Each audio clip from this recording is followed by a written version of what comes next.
겠습니다. 이런 세계적인 명품 악기 스트라디바우리우스 이 바이올린은 수백억 원을 호가한다고 합니다.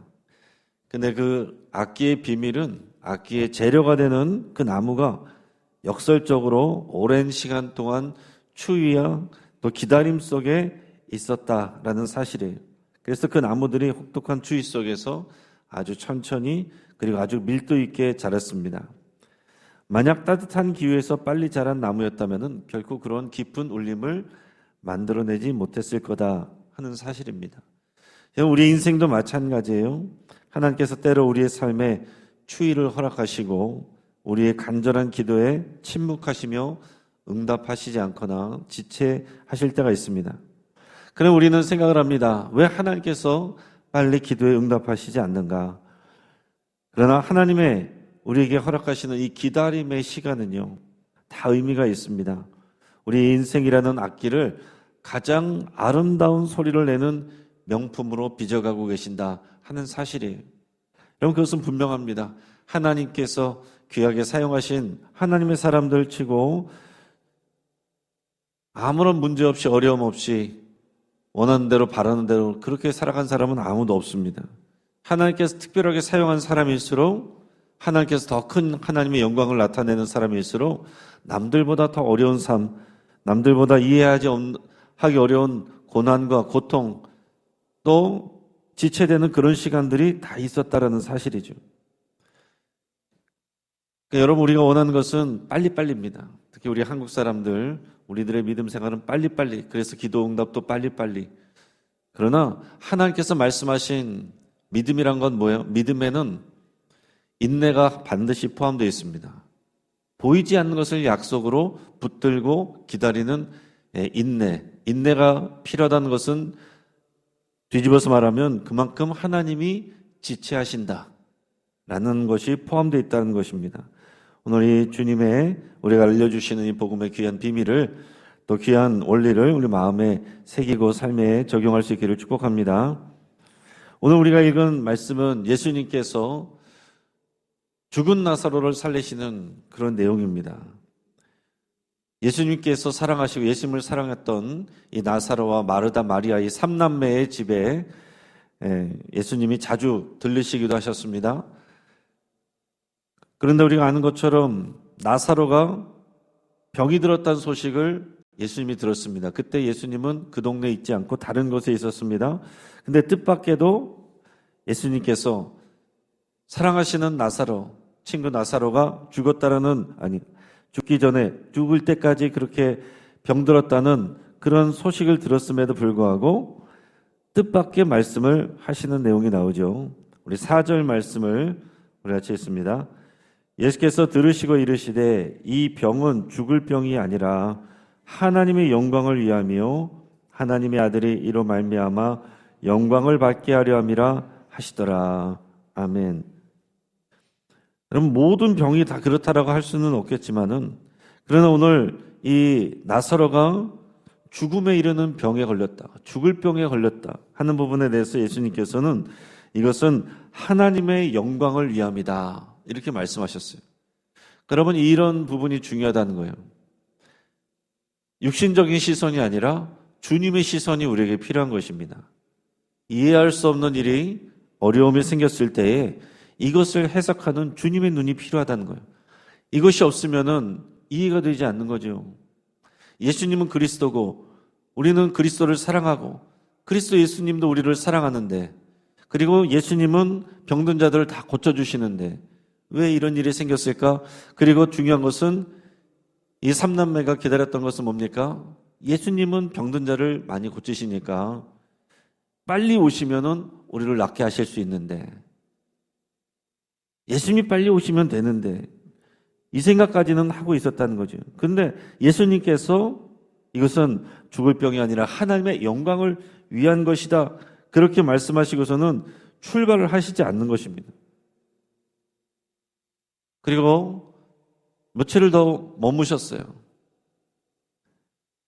그 지나가는 시간 동안 죽어가는 나사로는 얼마나 마음이 안타까웠을 것이고 옆에서 간호하는 그 누이들 마르다와 마리아는 얼마나 또 마음이 타들어갔겠습니까? 빨리 예수님이 오셔야 되는데, 예수님만 오시면 되는데, 예수님이 우리의 소식을 들으셨으면 빨리 오실 텐데. 근데 시간이 지체되면서 나사로가 죽었습니다. 이해될 수 없는 상황인 거죠.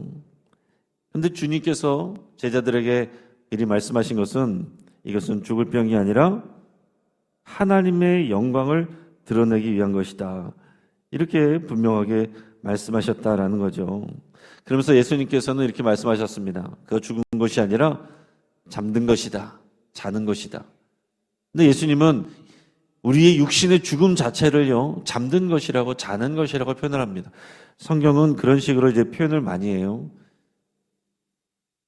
그것은 왜 그렇겠습니까? 여러분, 우리의 육신의 죽음은 주님의 시선으로는 자는 거예요. 잔다라는 표현은 무슨 말이냐면 깨는 시간이 있다는 얘기죠. 그 깨는 것이 무엇입니까? 부활입니다. 부활이에요. 예수님이 그냥 십자가에서 죽으시고 끝났다면 이 말은 공치사가 되는 거죠. 사기꾼이 되는 거죠. 그러나 예수님이 죽음의 문을 여시고 부활하셨습니다. 그래 예수님을 믿는 사람들은 그 부활의 영생을 약속받습니다. 그래서 우리의 죽음은 자는 거다. 그리고 주님이 다시 오실 때 우리는 다 일어나고 깨어난다 라고 성경은 우리에게 말씀하고 있습니다. 그래서 여러분, 우리는 오늘 우리는 아침에 일어나고 깨어나면서 부활을 연습한 거예요. 할렐루야. 아침마다 우리는 부활을 연습합니다. 여러분, 이 부활의 소망이 없는 사람은 왜 또 아침이 오나? 계속 자고 싶다 그런 사람이 있을 수도 있고, 왜 또 하루가 시작되는지 아무 생각이 없는 분들은 그냥 하루가 의미 없이 갈 수도 있고, 내가 무언가를 빨리 해내야 된다는 생각이 있는 분들은 잠이 아까울 수도 있습니다. 그러나 우리는 아침에 일어날 때마다, 깰 때마다 의미 없는 또 하루가 시작되는 것이 아니라 오늘 우리는 부활을 연습하였고 부활을 소망하는 새로운 삶의 시간들을 하나님께로부터 선물 받았다. 이 믿음의 고백을 해야 되는 사람들입니다. 오늘 이 시간 저와 여러분들이 이 부활을 연습하고 또 오늘 이 시간에 나와서 그 부활 소망으로 살아갈 수 있는 이 기회를 받은 것, 이것으로 인해서 먼저 여러분 감사할 수 있길 바랍니다. 그리고 예수님이 지체하시는 일은 더 큰 믿음을 주기 위한 사랑의 전략이었다. 그 당시에는 사람들이 이해할 수가 없었지만은 이것은 주님께서 더 큰 믿음을 주기 위한 사랑의 전략이었다라는 것을 우리에게 알려주고 있습니다. 먼저 6절 말씀 같이 읽겠습니다. 나사로가 병들었담을 들으시고 그 계시던 곳에 이틀을 더 유하시고. 이것은 분명히 예수님의 의도가 있는 거죠. 이틀 동안 그러면 뭘 하셨는가? 나사로가 지금 살아나는 것, 나사로의 병을 고치는 것보다, 생명이 달린 문제보다 더 중요한 게 있는가? 과연 이틀 동안 그럼 무엇을 하셨는가? 그것이 정말 그렇게 생산적인 일이었는가? 중요한 일이었는가? 생각할 수 있지만 나타나지 않아요. 나사로는 죽었으니까. 여기서는 답을 찾을 수 없습니다. 그러나 나중에 예수님께서 제자들과 함께 말씀하시는 내용이 15절에 나오죠. 15절 말씀 같이 있습니다. 내가 거기 있지 아니한 것을 너희를 위하여 기뻐하노니 이는 너희로 믿게 하려 함이라. 그러나 그에게로 가자 하시니. 자, 제자들이 잘 이해하지 않았습니다. 나사로가 죽었다는 소식이 왔습니다. 자, 그런데 이것에 대해서 옆에 있는 제자들에게 말씀하시는 거예요. 제자들에게 말씀하실 때 이것을 기뻐한다라고 그랬어요. 근데 누구를 위해서 기뻐한다라고 했습니까? 너희를 위하여. 여기서 너희는 제자들이에요. 자, 이 나사로도요, 이 나사로와 마르다와 마리아도 12제자는 아니지만 예수님을 따라다니는 넓은 범주의 제자로 이제 볼 수 있어요. 그들에게도 훈련이 되고 교육이 되는 것이고, 더 나아가서는 예수님을 따라다니는, 같이 다니는 이 12명의 제자, 그들에게 유익이 있다라고 주님께서 말씀하시는 거예요. 너희로 제자들로 하여금 믿게 하려 함이라. 뭘 믿게 하는 거겠습니까? 첫째는 예수님이 그리스도라는 것을 믿게 하려는 것입니다. 그것을 어떻게 믿게 하려는 거예요? 나사로가 다시 살아난 것을 보게 하심으로써 이분은 죽은 자도 살리시는 분이시구나. 그 믿음을 주기 위한 것이고, 두 번째는 또 뭐겠어요? 부활이 실제다라는 것을 믿게 하기 위함입니다. 얼마 후면은 예수님은 십자가에서 죽으실 것이고 제자들은 또 충격에 빠질 것이지만은 나사로의 부활, 죽은 자 가운데 살아나는 이 놀라운 사건을 통해서 예수님이 약속하신 부활을 또한 믿게 하려는 그런 예수님의 이런 마음과 계획이 여기에 있는 거예요. 그러면서 너희로 믿게 하렴이라 너희를 위하여 기뻐한다. 그러니까 여러분, 예수님이요 일하실 때에 그 일하시는 것에 또 굉장한 마음의 중심이 어디 있느냐? 제자들에게 있다라는 사실이에요. 저와 여러분들은 주님의 제자입니다. 할렐루야. 직분을 받았거나 특별한 일을 맡았거나 그래서 제자가 아니라 우리는 예수님을 믿는 모든 사람들은 제자로 부름받았어요. 우리가 복음을 받을 때 예수님이 말씀하신 대로 너희는 모든 민족으로 제자를 삼으라. 모든 민족을 제자로 삼으라고 그랬어요. 세례를 주고 가르쳐 지키게 하라. 그게 교회고요. 교회는 주님의 제자로 부름받은 제자 공동체예요. 그러니까 여러분, 나는 제자 될 생각은 없고 그냥 교회를 다니고 싶어요. 이 교회도 상관없고 저 교회도 상관없습니다. 내가 필요한 대로 내 스케줄대로 다닐 때 다니고 아니면 아니고 상관하지 마시옵소서. 이거는 제자된 마음 자세가 아니죠. 그러면 주님이 하시는 일과 우리를 향한 주님의 일하심을 헤아릴 수가 없어요. 주님이 하시는 일들은, 이렇게 이해할 수 없는 일들은 제자들을 믿음으로 가르치기 위한 그 전략이 들어있다라는 사실입니다. 그래서 하나님께서 또 우리 주님께서 저와 여러분들을 바라보실 때 우리 인생에 어떤 목적을 두고 역사하시느냐? 제자로 성숙하게 하고 믿음을 갖게 하기 위한 그 계획 가운데 일하시고 역사하신다라는 얘기입니다. 그러니까 우리 삶 가운데 나사로의 죽음과 같은 이해할 수 없는 일이 찾아왔을 때 우리는 인간적으로 생각하면 이해가 되지 않습니다. 실패한 것 같습니다. 주님이 때로는 안 계신 것 같든지 아니면 나를 사랑하시지 않는 것 같든지 나에게 관심이 없는 것처럼 느껴질 수 있어요. 그럼 오늘 말씀에서 우리가 분명히 말씀하시는 것은 뭡니까? 너희로 이 믿음을 갖게 하려는 것이다. 이것을 인하여 내가 오히려 기뻐한다. 이렇게 말씀을 하신단 말이에요. 주님께서는 우리에게 고난을 허락하십니다. 예수님을 믿으면 고난이 없다라고 생각하는 것은 성경의 가르침이 아니에요. 사람들이 만들어낸 신화입니다. 복음은 그렇게 말한 적이 없어요. 그러나 그것을 포함해서 이 망가진 세상에서 하나님께서 지켜주신다라고 그러셨죠. 그리고 그 고난의 상황 속에서 함께 있어 주신다고 말씀하셨고 지켜주신다고 그랬어요. 그 고난이 없도록 지켜주시는 것이 아니라 그 고난 한가운데로 직면하고 통과할 수 있도록 동행하시고 지켜주신다. 이게 성경의 말씀이에요. 그러니까 여러분, 우리가 신앙생활하면서 기대해야 되는 것은 우리는 예수님을 믿고 기도도 하고 신앙생활 열심히 하고 있으니까 어려움이 없겠지가 아니라 이해할 수 없는 어려움은 누구에게나 찾아올 수 있으나 우리에게 있는 것은 이 믿음 가지고 주님과 함께 이 길을 정면으로 돌파하고 통과하는 것입니다. 그래서 그 문제가 우리에게 찾아오지만 그 문제보다 뛰어넘을 수 있는 더 성숙한 믿음을 우리에게 주시는 것. 그 시간이 걸리기 때문에 우리에게는 그 시간들을 견뎌내야 될 인내가 반드시 필요한 거예요. 그냥 인내만이 아니라 믿음을 가지고 해석하며 기다리는 믿음의 인내가 우리에게 다 필요하고 그 제자 공동체인 교회에게도 반드시 필요한 것입니다.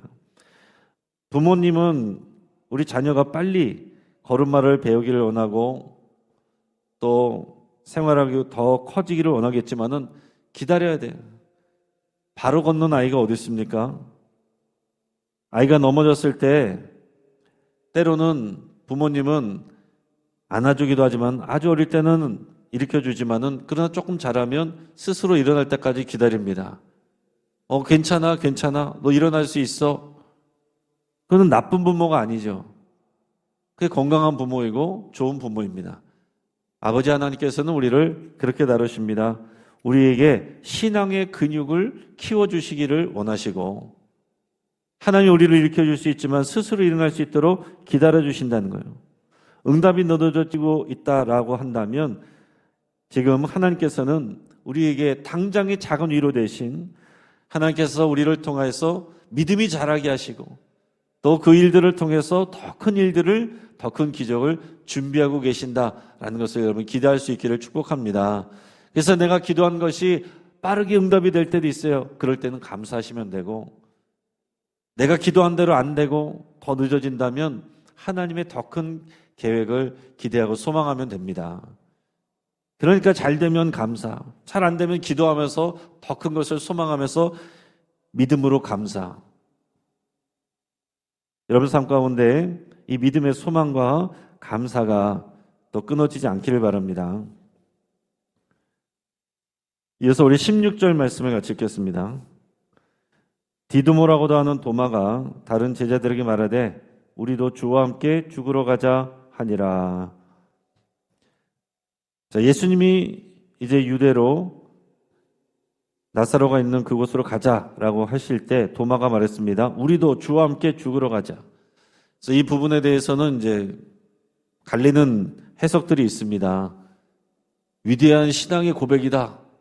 도마가 대단하다. 이렇게 생각하는 사람도 있지만은 그냥 전반적으로 볼 때는 도마가 어떤 사람인지는 우리 뒤에서도 알잖아요. 도마는 굉장히 합리적인 생각을 갖고 있는 사람이고 또 예수님을 부활을 쉽게 믿지 못하고 의심하는 제자였습니다. 그래서 여기서 예수님이 가자라고 했을 때 우리도 주와 함께 가자, 주와 함께 죽으러 가자라는 말에는 비관적인 뉘앙스가 들어있다. 삐딱한 마음이 들어있다라는 것입니다. 무슨 얘기했어요? 지금 가면 우리는 나사로가 문제가 없을 때 가서, 문제 있을 때 가서 고쳐줬으면 괜찮은데 지금 나사로가 다 죽었는데 지금 가면 우리는 어떻게 됩니까? 사람들이 미워서 우리를 미워하고 우리 죽이려고 그러면 우리는 어떻게 합니까? 이런 마음이 들어있는 거예요. 근데 놀라운 것은 뭐냐면 예수님께서 여기에 대해서 딱히 뭐라고 말씀하시지 않았다라는 사실입니다.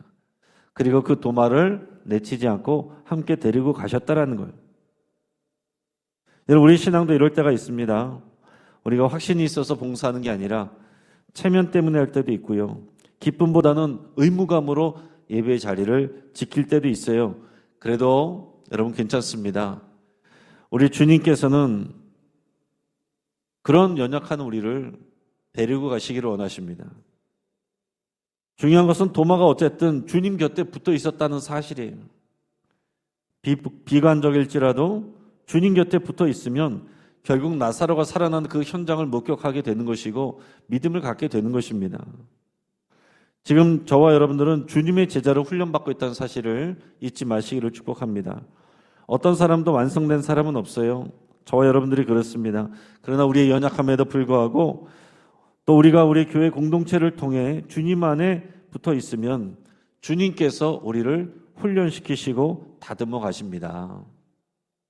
교회 안에 머무르시고 더 나아가서는 훈련받는 것을 기억하셔야 돼요. 나 자신도 그렇고 다른 사람도 그렇습니다. 우리 주님의 시선이 우리에게 필요해요. 그래야 내 삶이 해석이 되고 다른 지체들에게도 관용할 수가 있게 되는 것입니다. 자, 2차 세계대전 당시에 나치의 강제 수용소 벽에는 누군가 손톱으로 긁어서 새겨놓은 이런 글귀가 있었습니다. 유명한 내용이죠. 태양이 구름에 가려 보이지 않아도 나는 태양이 있음을 믿는다. 사랑이 느껴지지 않는 순간에도 나는 사랑이 있음을 믿는다. 하나님이 침묵하시는 순간에도 나는 하나님이 살아계심을 믿는다. 여러분, 나사로의 집에는요 통곡 소리가 가득했습니다. 제자들은 두려움에 떨었습니다. 예수님은 멀리 계신 것 같았습니다. 관심이 없는 것 같았습니다. 늦은 것 같았습니다. 그러나 예수님의 시계는 단 1초도 틀리지 않고 하나님의 영광의 시간을 향해서 달려가고 있습니다. 지금 저 여러분들 가운데 혹시 기도가 이루어지지 않아서 절망하고 계신 분 계십니까? 하나님께서 나를 잊으신 것 같아서 외로우십니까? 여러분, 말씀을 통해서 기억하십시오. 주님의 지체하시는 것은 거절이 아닙니다. 더 큰 하나님의 영광을 위한 준비입니다. 우리가 주님의 제자로서 잘 믿게 하려는 사랑의 전략입니다. 결국 주님께서 이 무덤문에 가셔서 나사로야 나오라 말씀하시고 나사로는 살아나게 되고 이것으로 인해서 많은 사람들이 예수님을 그리스도로 믿게 되고 부활을 소망하게 됩니다. 하나님의 영광을 나타나게 됩니다. 오늘 이 말씀이 저와 여러분들의 간증이 되고 이야기가 되기를 주의 이름으로 축복합니다. 말씀을 붙잡고 함께 기도하겠습니다. 우리의 삶에 이해할 수 없는 일들이 생기고 또 기도가 응답되지 않아도 주님을 신뢰하기로 그렇게 여러분 이 시간 결단할 수 있게 바랍니다. 주님을 신뢰함으로 오늘 믿음으로 또 우리가 인내하고 그냥 인내할 뿐만 아니라 하나님이 하실 일들을 기억하며 감사를 여러분 선제적으로 선포하시기를 바랍니다. 또 우리를 주님의 성숙한 제자로 세워가시는 것을 믿고 소망한다고 그렇게 우리가 주님의 제자로 세워져 가는 것을 소망하시고 또한 다른 지체들을 주님의 교회를 주님의 시선으로 바라보기로 결단할 수 있게 바랍니다. 환우들을 위해서 함께 기도해 주시고 또 어제부터 시작한 늘 푸른 대화 갈릴리 전도대에 하나님의 은혜가 부어지기를 위해서 함께 기도해 주시고 우리 이 사순절 기간에 주님과 동행하는 우리들의 삶 또 우리 이웃들의 삶, 우리 가족들의 삶 될 수 있기를 우리 축복하며 기도하겠습니다. 이 시간 주여 한번 부르짖고 합심해서 기도합니다. 주여, 할렐루야. 하나님 아버지 감사합니다. 하나님 아버지 주님의 말씀을 붙잡고 믿음으로 나갑니다. 하나님 아버지 우리의 삶에 이해할 수 없는 일들이 생길 때가 있습니다. 기도가 응답되지 않을 때가 있습니다. 그래도 우리가 주님을 신뢰하며 주님 앞에 나갈 수 있기로 결단합니다. 주님 우리와 함께 하시고 동행하여 주시옵소서. 하나님 아버지 또한 우리를 주님의 성숙한 제자로 세워가시는 것을 믿고 소망하며 아버지 주님 앞에 고백합니다. 하나님 아버지 우리를 주님의 제자로 부르셨고 또 주님의 제자로 성숙하게 훈련시켜 가시며 아버지여 우리를 통하여 하나님의 선교적 삶을 우리에게 맡겨주시는